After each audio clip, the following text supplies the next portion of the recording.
રચયિતા ગુણવંત ભૂષણલાલ શાહ છે.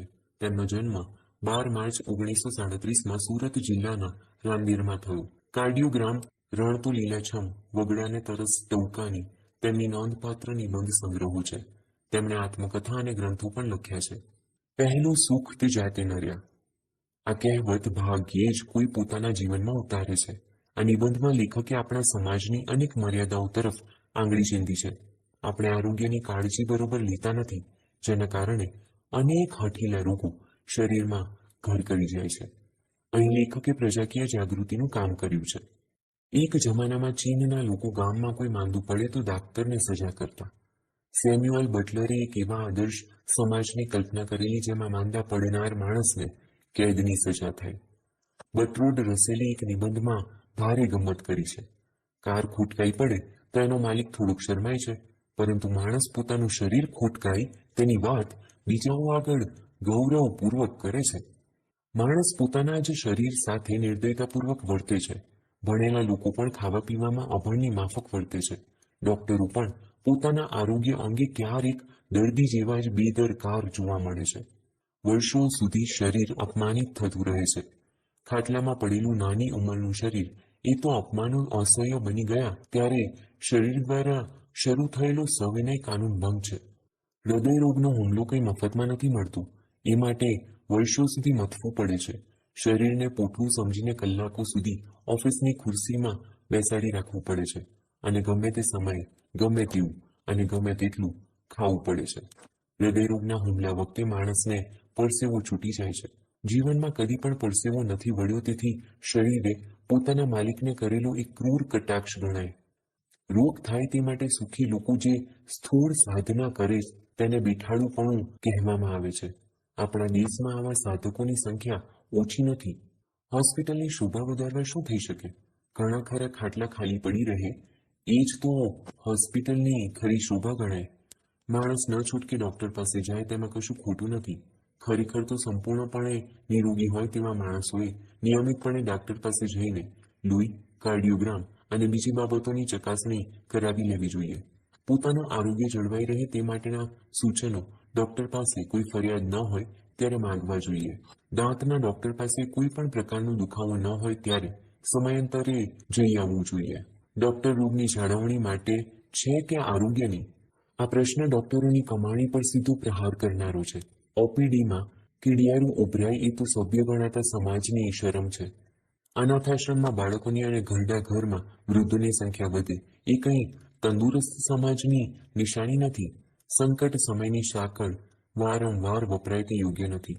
ડોક્ટરને તાવની ફરિયાદ કરનારા દર્દીઓને કાને આજકાલ બે શબ્દો અચૂક પડે છે: વાયરલ ઇન્ફેક્શન. વાયરલ ઇન્ફેક્શન એટલે મોકલનારના સરનામા વગરનું વીપી પાર્સલ. ડોક્ટરને કંઈ જ ન સમજાય ત્યારે આ બે શબ્દો એની મદદે આવે છે. ડોક્ટરનો એમાં કોઈ જ વાંક નથી. જે દેશમાં જાહેર આરોગ્ય આટલું પાંગડું હોય ત્યાં ઢગલા બંધ વસ્તીમાં જથ્થાબંધ મહામારી હોવાની જ. જ્યાં ઇન્સાન અને ઉકરડો અડખે પડખે મળી સમજીને રહેતા હોય ત્યાં હોસ્પિટલો પણ ગંદી હોવાની. સ્વચ્છ હોસ્પિટલો વધારે પડતી મોંઘી હોય છે. સ્વચ્છ હોસ્પિટલમાં લીલા પાટિયા પર સુંદર લખાણ હોય છે, જે થોડે થોડે દિવસે બદલાતું રહે છે. ભારતની પ્રજામાં ગંદકી પ્રત્યે જે સૂગ હોવી જોઈએ તે ઝાઝી જોવા નથી મળતી. ગંદકી આપણને બહુ ખલીલ નથી પહોંચાડતી. ગંદકીનો આવો સ્વીકાર દુનિયામાં ક્યાંય જોવા નહીં મળે. ગંદકીથી ભારે ખલીલ પામનાર ભારતના સૌપ્રથમ સાધુ સ્વામી વિવેકાનંદ હતા. ગરીબી અને ગંદકી વચ્ચેના બહેનપણાને કારણે આપણી હોસ્પિટલોમાં ઢગલાબંધ દર્દીઓ બળબળતા રહે છે. વેદ, ઉપનિષદ, ગીતાના વારસા અને વૈભવ અંગે ગૌરવ લેનારી આપણી પ્રજાનો બહુ મોટો વર્ગ અભણ છે. આપણે ત્યાં રોગ નિયમ છે અને આરોગ્ય અપવાદ છે. સભ્ય સમાજમાં એથી ઉલટી પરિસ્થિતિ હોવી જોઈએ. ગાંધીજી માંદગીને લગભગ અપરાધ ગણતા અને પોતાની માંદગીને તો આધ્યાત્મિક ભૂલ તરીકે જોતા. તમાકુના ગુટખા ખાનારને સફરજન મોંઘું પડે છે. સિગારેટના ધુમાડા કાઢનારને ખજૂર, અંજીર, આલુ કે કાજુ મોંઘા પડે છે. નાસ્તામાં તળેલી વાનગી જ હોય, ફળ હોઈ જ ન શકે.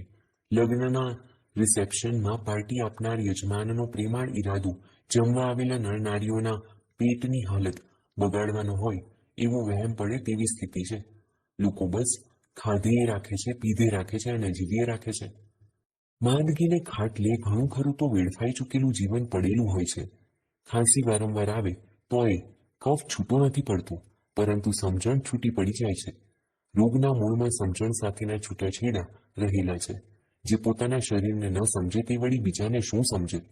મનની સ્વસ્થતાનો શરીરની તંદુરસ્તી પર સીધો પ્રભાવ પડે છે. જેનું મન ભાંગી પડે તેનું શરીર પણ ભાંગી પડે છે. મનની પ્રસન્નતા પાચન શક્તિને જાળવી લેનારી છે. ઈર્ષા, એસિડિટી વધારે એવો પૂરો સંભવ છે. માનસિક તાણ બ્લડ પ્રેશરને સડી કરે છે. અતિશય ચિંતા પેટના અલ્સરને ખો આપે એમ બને. પતિ પત્ની વચ્ચેના સંબંધ બંનેના સ્વાસ્થ્યને સીધી અસર પહોંચાડે છે. કેટલાક પરિવારોમાં ખડખડાટ હાસ્ય મહિને એક વાર પણ સાંભળવા નથી મળતું. માણસે હસવાની એક પણ તક છોડવી ન જોઈએ. મુંબઈની ટ્રેનમાં ભજન મંડળી ધૂમ મચાવે છે.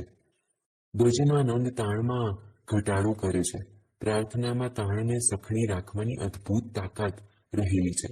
રામે તાડકા નામની ભયંકર રાક્ષસીનો વધ કરેલો.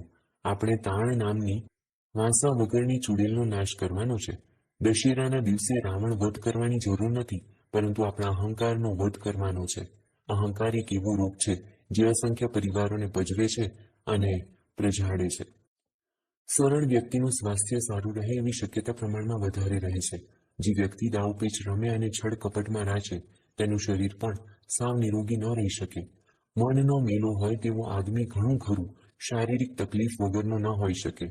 અસ્વચ્છ અને અસ્વસ્થ મન નશા તરફ જલ્દી વળે છે. સિગારેટનો ધુમાડો મનની બેચેનીનું જ વાયુ સ્વરૂપ ગણાય.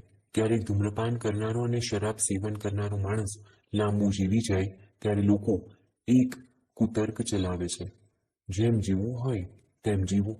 ફલાણા ભાઈને સિગારેટ પીવાથી શું નુકસાન થયું?